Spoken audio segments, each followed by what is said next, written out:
So as we took over the constitutional responsibility for health service delivery, we inherited an already running system in some form.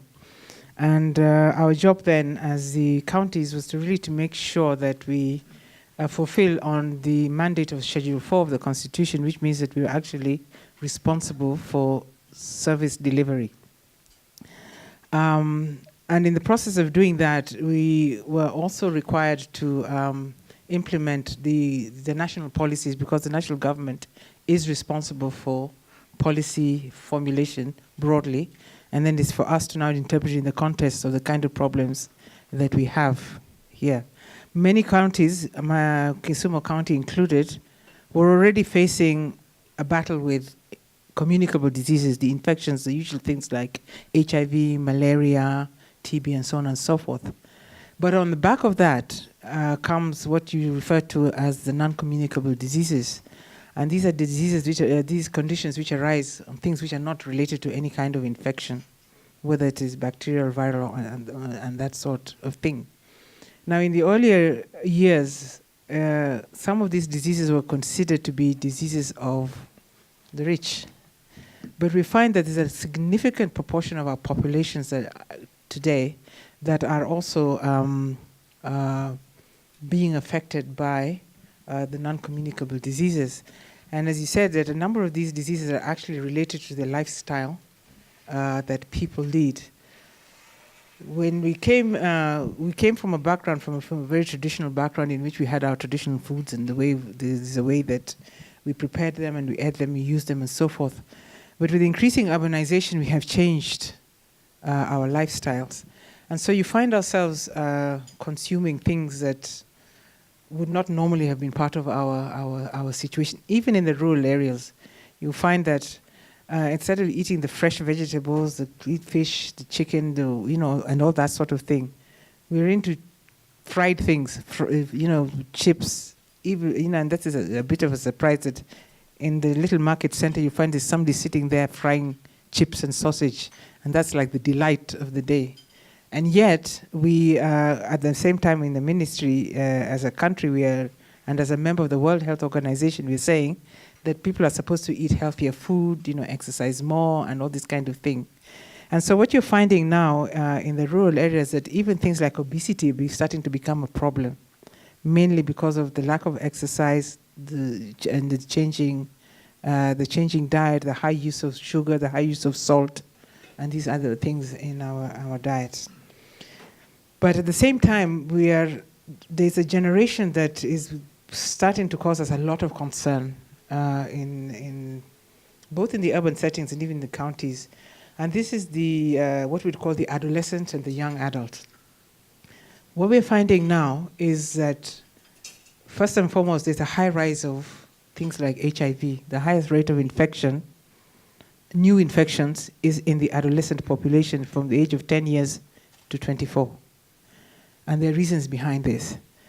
And the other thing that we're also finding is that they are now also being impacted by other things which have got nothing to do with reproductive health.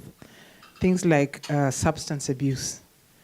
And substance abuse is not in just big cities like in Nairobi or in Mombasa. But you're even finding that the substance abuse is now becoming a problem even in more distant areas, like even Kisumu, especially the peri-urban areas. So on top of the normal things that we've been dealing with, we're now having to deal with these kind of conditions. Yes, and so when we look at how the resources that we are being given need to be spread around all those kind of problems, you find that in a county like Kisumu, for example, you're given maybe 2.5 billion shillings for the whole health sector. 1.5 billion of that goes for HR, the human resource.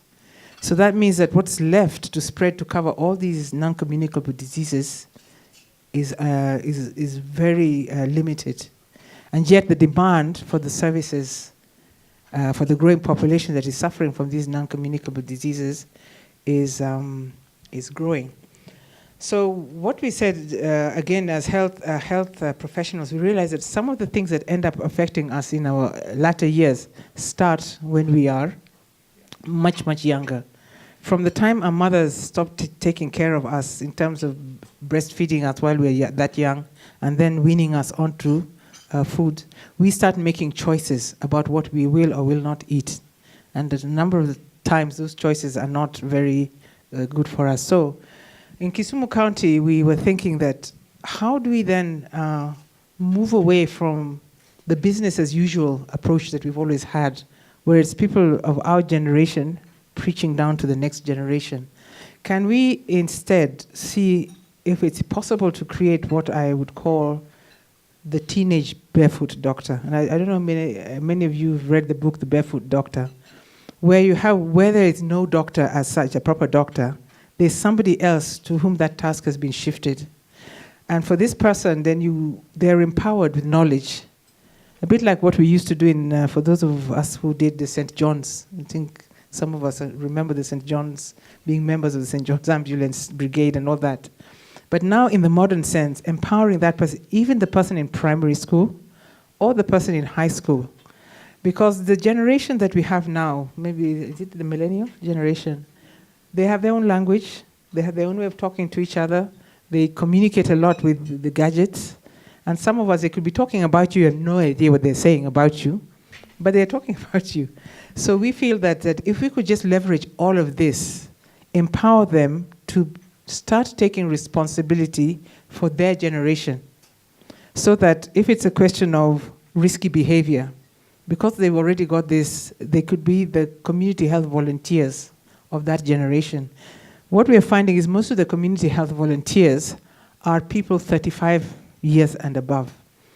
They have no way of communicating to this new generation to start helping them prevent those kind of things.